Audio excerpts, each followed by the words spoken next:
Bismillahirrahmanirrahim. Assalamualaikum warahmatullahi wabarakatuh. Alhamdulillahirabbil alamin wa bihi nasta'inu ala umuri dunya waddin. Wassalatu wassalamu ala asyrofil anbiya'i wal mursalin wa ala alihi wa sahbihi ajmain. Amma ba'du. Pertama-tama dan yang paling utama, marilah kita panjatkan puja, puji serta syukur kita atas kehadirat Allah Subhanahu wa taala yang telah memberikan kita nikmat sehat hingga saat ini. Salawat serta salam, marilah kita curah limpahkan kepada baginda alam kita yakni Habibana wa Nabiyana wa Rasulana wa Maulana Muhammad Sallallahu Alaihi Wasallam, yang mana beliaulah yang telah memberikan beribu-ribu syariat Islam kepada kita semua. Perkenalkan, kami dari kelompok 6 yang beranggotakan Alifia Az-Zahra, Fauzan Maulana Munif, Lutfi Fatur Rahman, dan Sultan Arif akan menjelaskan materi tentang pelapisan sosial, persamaan derajat, diskriminatif sosial dalam perspektif Islam dan Barat. Oke, langsung saja kepada pemateri yang pertama, Fauzan Maulana Munif, yang akan menjelaskan tentang pelapisan sosial. Waktu dan layar saya persilahkan.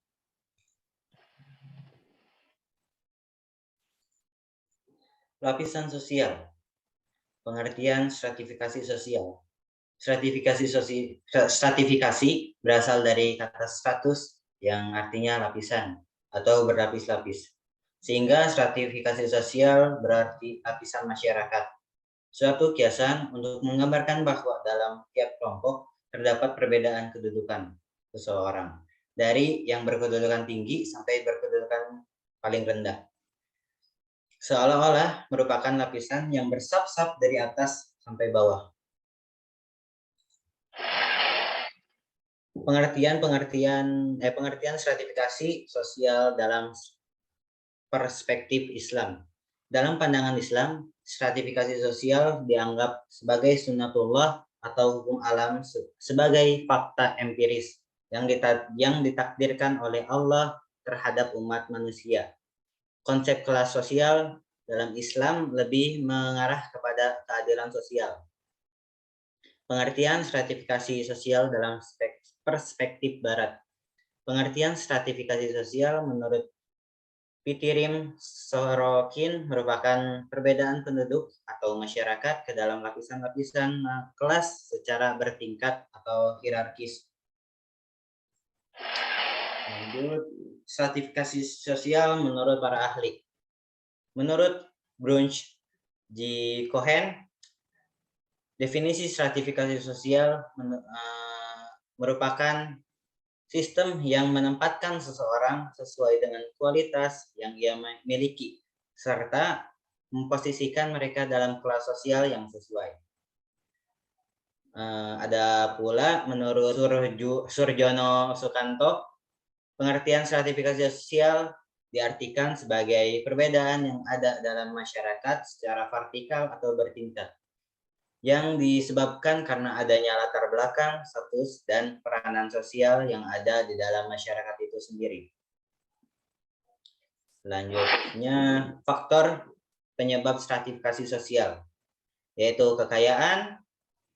Seorang yang memiliki kekayaan lebih pada umumnya termasuk dalam lapisan paling atas dalam stratifikasi sosial. Kehormatan, kekuasaan, dan pintaran pengetahuan tinggi.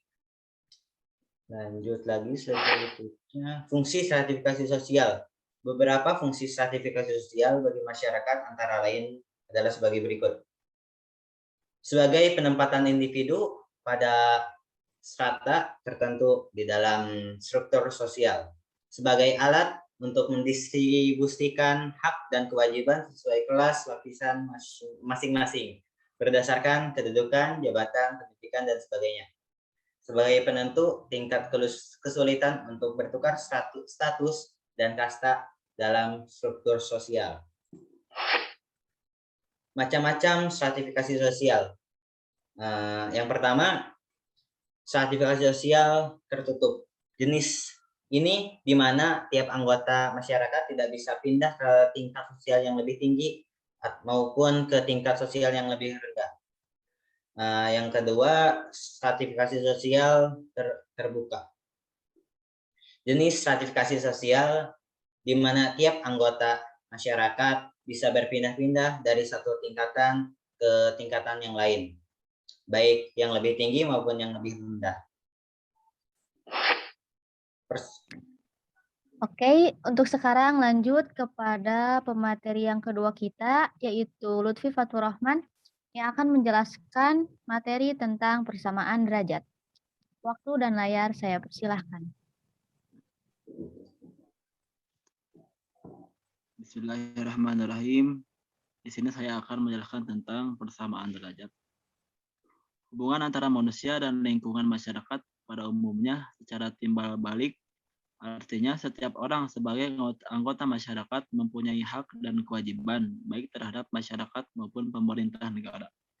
Beberapa hak dan kewajiban ditetapkan dalam undang-undang sebagai hak dan kewajiban asasi.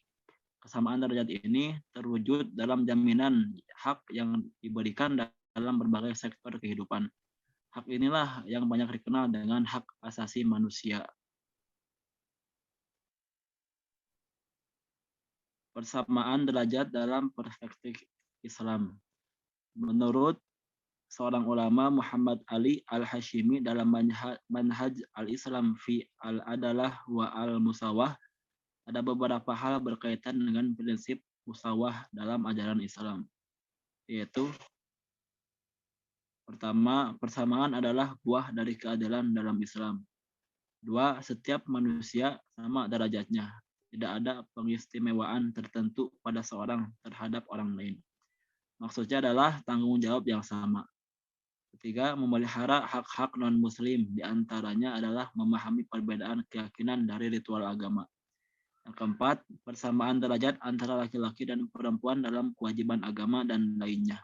Maksudnya adalah dalam hak dan kewajiban, Islam menjadikan keduanya sama, yaitu dalam kewajiban-kewajiban agama, hak pribadi, martabat manusia, hak-hak sipil, dan kekayaan.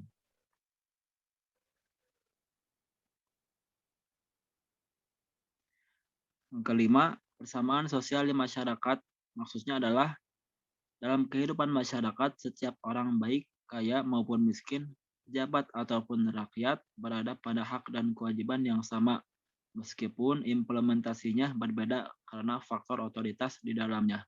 Seperti pejabat pemerintah memiliki kewajiban untuk membuat undang-undang, sedangkan rakyat tidak berhak untuk membuat undang-undang. Keenam, persamaan manusia di depan hukum. Maksudnya adalah dalam hukum, siapapun akan menerima hukuman sesuai dengan perilakunya. Tidak ada kata hukum tajam ke bawah dan tumpul ke atas. 7. Persamaan dalam mendapatkan jabatan publik. Maksudnya adalah setiap orang memiliki hak untuk menjadi pejabat publik. Contohnya, ketika Rasulullah SAW memberikan jabatan panglima, gubernur, dan jabatan-jabatan strategis lainnya pada banyak budak yang telah dimerdekakan, seperti Zaid, Usama bin Zaid, dan yang lainnya. Yang 8, persamaan didasarkan pada kesatuan asal bagi manusia. Maksudnya adalah setiap manusia dalam kedudukan sama di sisi Allah Subhanahu wa taala.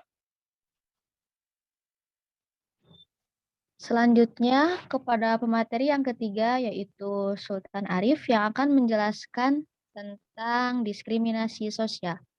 Waktu dan layar saya persilahkan. Bismillahirrahmanirrahim. Saya akan menjelaskan yang ketiga, diskriminasi sosial. Diskriminasi menurut KBBI, Kemdikbud adalah pembedaan perlakuan terhadap sesama warga negara berdasarkan warna kulit, golongan, suku, ekonomi, agama, dan sebagainya.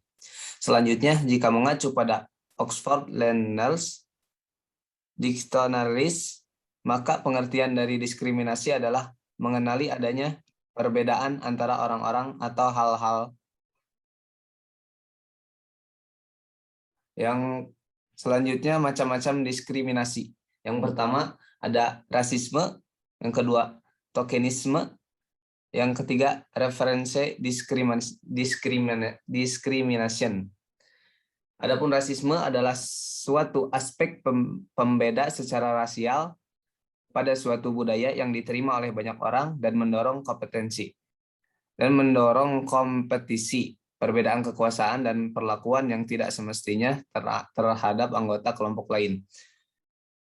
Yang kedua itu diskriminasi ini sering terjadi di bidang ekonomi, di mana orang dipekerjakan atau tidak dipekerjakan berdasarkan pada pertimbangan ras. Yang ketiga, referensi discrimination, kecenderungan untuk menilai dan memperlakukan seseorang dari kelompok tertentu. Biasanya kelompok yang menjadi target prasangka dengan lebih baik dibanding perlakuan terhadap kelompok lainnya. Pada awalnya, perlakuan tersebut mungkin menguntungkan kelompok target.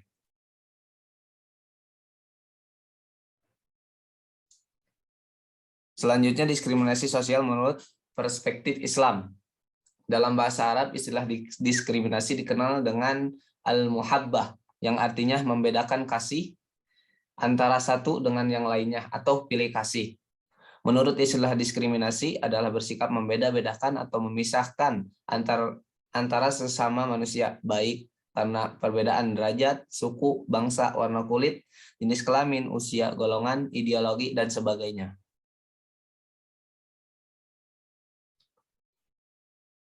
Dalam Al-Quran pun telah jelaskan bahwasanya kita sebagai manusia hendaknya mempunyai sikap saling menghargai satu sama lain. Dalam Quran surat Al-Hujurat ayat 13 yang artinya, hai manusia, sesungguhnya kami menciptakan kamu dari seorang laki-laki dan seorang perempuan dan menjadikan kamu berbangsa-bangsa dan bersuku-suku supaya kamu saling mengenal. Sesungguhnya orang yang paling mulia di antara kamu di sisi Allah ialah orang yang paling bertakwa di antara kamu. Sesungguhnya Allah Maha mengetahui lagi Maha mengenal.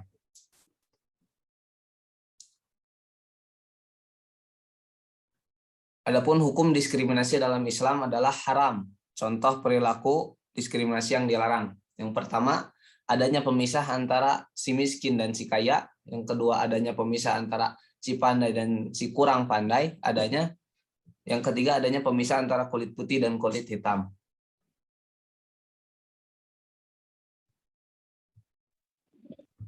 Nah, teman-teman, cukup sekian materi presentasi yang bisa kami sampaikan. Kurang dan lebihnya mohon dimaafkan ya. Yang terakhir dari kami, Assalamualaikum warahmatullahi wabarakatuh.